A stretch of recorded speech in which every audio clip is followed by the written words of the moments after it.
Selamat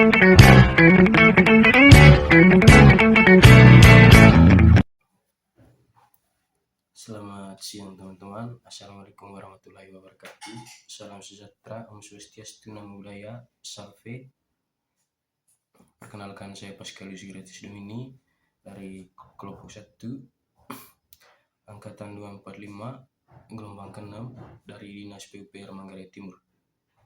Berikut saya akan menjelaskan tentang refleksi saya mengenai materi agenda 2 yang telah diberikan oleh Pak Wilhelmus Dwi Suki sebagai pembentukan diri saya sebagai seorang ASN. Pada agenda kedua ini, Pak Wilhelmus Dwi Suki telah menjelaskan beberapa hal.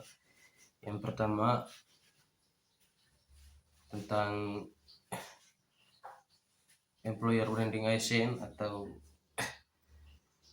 tujuan dari reformasi birokrasi ASN yang tahun 2025 ini adalah mereformasi orang dan organisasi. Dan employer branding ASN-nya berjudul Bangga Melayani Bangsa. Beliau juga telah menjelaskan tentang apa itu tugas ASN. Yang pertama sebagai pelaksana kebijakan publik, dan yang kedua sebagai pelayan publik, dan yang ketiga sebagai pelayan nilai. Lalu nilai-nilai dasar ASN berakhlak.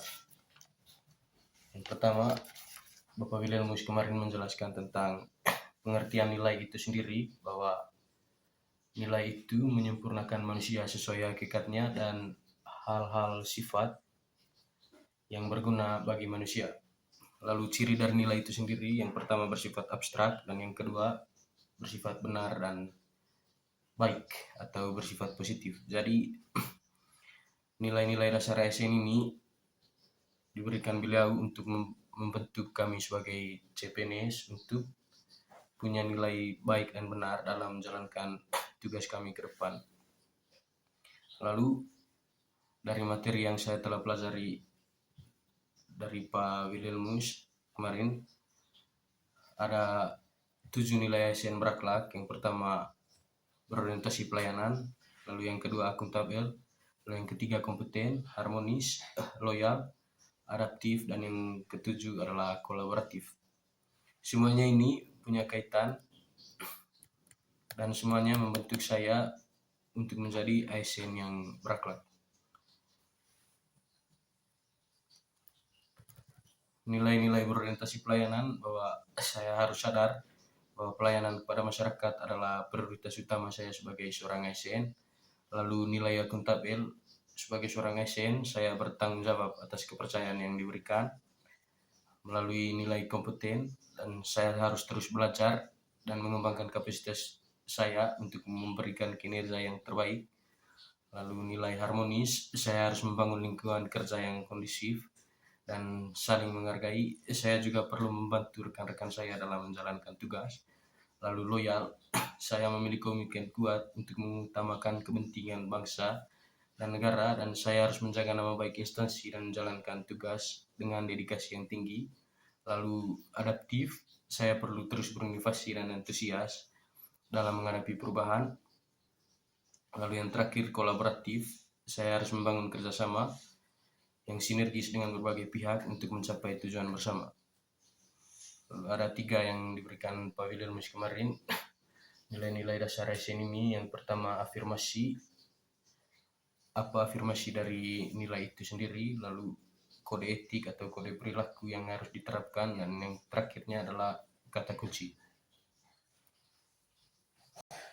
Itu saja pembelajaran yang saya dapat mengenai materi yang saya pahami dari pengajaran Bapak Wilhelmus. Sesungguhnya saya sudah mengerti sekali bagaimana afirmasi dari nilai-nilai ASN berakhlak ini kemudian dilakukan dalam kode perilaku, dan kemudian ditegaskan kembali melalui kata kunci dari nilai-nilai berakhlak ini. Sesungguhnya dari emosi hingga virtual learning atau tatap muka, saya akhirnya menjadi paham bahwa semua materi yang telah diberikan saling berkaitan dan semuanya saling membantu penjelasan materi berikutnya. Lalu mengenai materi yang belum saya mengerti adalah tugas-tugas yang diberikan ketika tidak ada Zoom atau penjelasan tambahan dari Bapak dosen. Bukan tidak paham juga sebenarnya, hanya kesulitan mencari sumber atau menjawab tugas karena mungkin ada keraguan-raguan bahwa saya mungkin salah menjawabnya. Kemudian selain itu tidak ada hambatan yang berarti sejauh ini, semuanya masih bisa dipahami dan sangat membantu saya untuk menemukan kembali nilai-nilai saya sebagai seorang aparatur sipil negara. Kemudian kesan saya terhadap dua dosen dari agenda pertama hingga agenda kedua, semuanya sungguh baik dan sabar. Kemudian sangat memahami kebutuhan kami sebagai CPNS sehingga penjelasan-penjelasan yang diberikan, tugas-tugas yang diberikan tidak menyusahkan kami dan sesungguhnya sangat membantu. Terima kasih untuk Bapak Daud dan juga Bapak Wilhelmus Dwi Suge yang telah mengajar di agenda kedua ini. Terima kasih, selamat malam.